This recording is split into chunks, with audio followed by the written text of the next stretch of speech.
තමන්ට ලැබිච්ච මනුස්ස ජීවිත කාලේ ගත වී අවසන් වෙනකොට ඩිංග නිග නෙමෙයි ගොඩාක් රැස්සිච්ච පින් වලින් පිරී ගියා. මේ ජීවිතේ පිංගුතුනි එහෙම එකක්. පින් කර කර වුණත් කාලය ගතවන්නේය. පව් කර කර වුණත් කාලය ගතවන්නේය. කුසල් වඩමින් වුණත් කාලය ගතවන්නේය. අකුසල් කර කර වුණත් කාලය ගතවන්නේය. දුස්සීලෙක් විදිහට හිටියත් කාලය ගතවන්නේය. සිල්වතෙක් විදිහට හිටියත් කාලය ගතවන්නේය. කොටින්ම මෙහෙම කිව්වොත් හරි. ධර්මයේ හැසිරෙමින් හිටියත් කාලය ගතවන්නේය.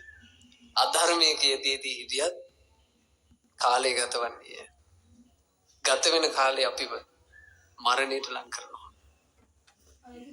ධර්මයේ හැසිරෙමින් හිටපු කෙනාත් මැරෙනවා.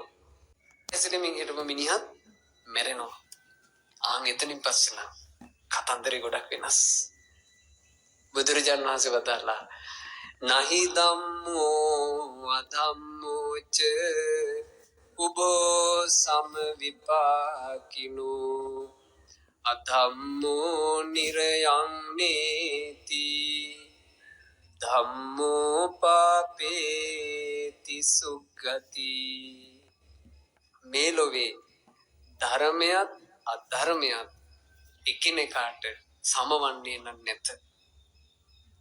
අධම්මෝ නිරයං නේති අධර්මයේ හැසිරෙච්ච තැනැත්තාව නිරයට පමුණුවනු ඇත. ධම්මෝ පාපේති සුග්ගති ධර්මයේ හැසිරෙච්ච කෙනාව මරණින් මතු සුගතියට ඔසවා තබනු ඇත. ඔයාලව ඔසවා තබන දේ ඔයාලට කරගන්න වෙනවා.